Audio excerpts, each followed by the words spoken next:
Ayun guys, ito yung ano natin, static relay. Ano natin sa kanya is, lagay natin siya dito. Pati yung battery natin, lagay natin dito parehas.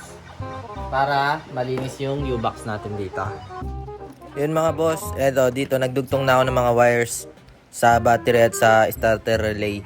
So itatry ko muna kung gumagana, baka kasi i-fix ko tapos ayaw pala gumana. Ayun, gumana siya. Nag-start, then ayan. Trinay ko pa anda rin mga boss. Wala lang talagang pipe. Ayos.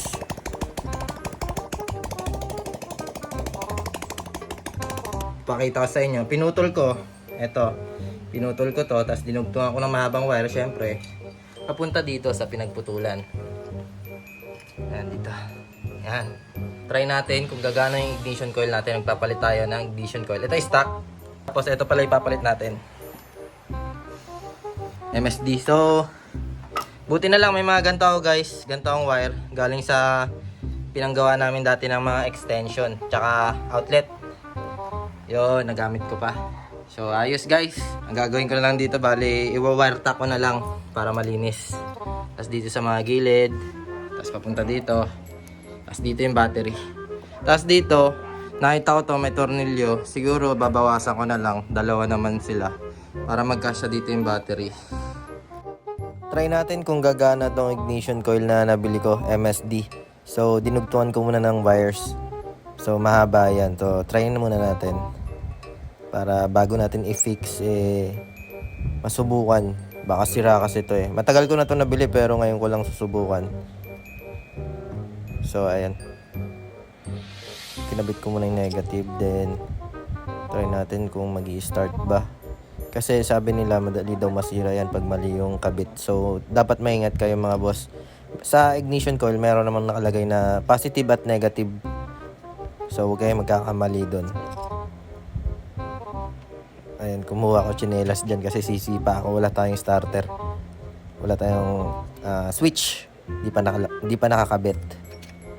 Medyo matigas lang talaga sipain to mga boss. Ayan.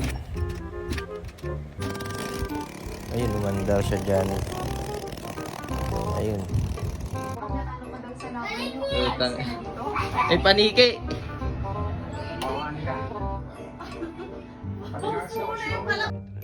May pumasok na paniki. So, tuloy tayo mga boss.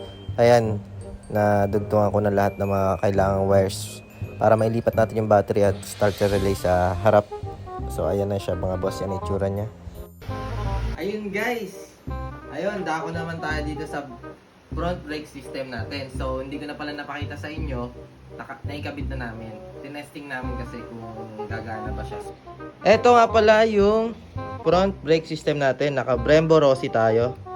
Siyempre. Tapos, meron din tayong Mufak na brake light switch. Hindi pa maayos pagkakabit ko. Tinesting lang namin. Tapos, meron din tayong quick release dito. Tapos, switch na brake hose. Papunta dito. Tapos, quick release din na Brembo. Tapos, ayan, Doraemon. So, pang wave. Wave lahat yan mga boss. JRP syempre. Tapos, light and disc. Ayan, SDR, Satan. Tapos, JRP T-Pose. Tapos, nandito na pala yung battery natin guys. Nilipat ko na. Nakikita nyo dun sa video na inaayos ko yung mga wire. So, okay na siya. Wire tack na din. Ito na itsura niya guys. Walang alog yan. Electrical tape is the key. Tapos, ang gamit pala nating quick release is OEM lang na Yamaha. Low budget lang tayo, pero solid na rin. Tapos guys, na-install na pala natin yung MSD. Papunta yan dito. Ito na guys. Tingnan nyo na. Magugulat kayo. Shing! Ang linis na guys. Sobra. Solid. Kitang-kita na sa malayo. Makina lang talaga yung makikita mo agad. Wala na masyadong maraming kulay at wala na maraming wire. Dito na siya. Ayun o. Yun. Ano pala ginamit natin dyan? Syempre ito. Nabili ko lang to sa Shopee guys. Para siyang tela na tape. Sobrang makapit. Tsaka marami. Solid. Ang dami ko nang nilagyan nito. Hindi pa rin ubos. Meron din siyang maninipis. Katulad nito. Yan. Ito yung ginamit ko dito sa throttle cable guys. Ayaw mag-focus. Ayun. Ayun, papunta dito. Para hindi masyadong pansinin. Tapos eto, baka lalagyan ko rin tong mga gas hose. Tapos yun guys. Dito ko pinapunta yung lahat ng wires.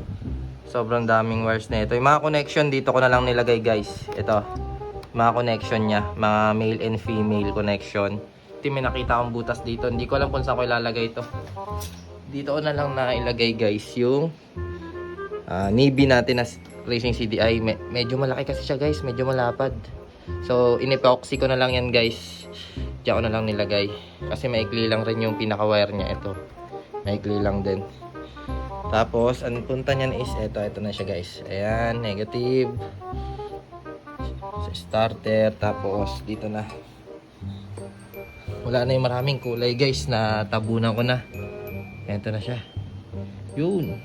Ang daming wire niyan guys, pinagsama-sama ko na lang. Ayun, papunta dun. Kung makikita nyo guys. Bagal mag-focus Yan lang. Pag may upuan yan dyan, di mo na masyadong makikita yung mga wire talaga. Bale, ito na lang talaga yung lilitaw dyan, to MSD. Tapos kung paano ko minount, syempre, ganito lang kadali.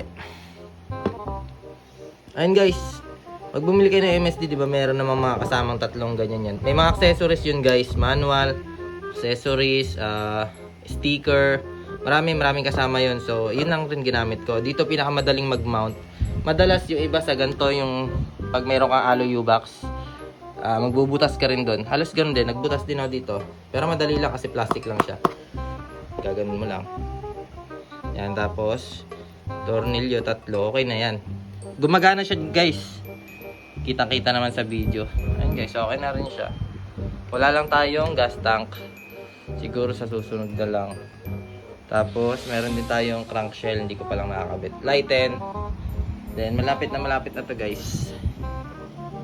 May mga marka ako dito ng ano. Ayun.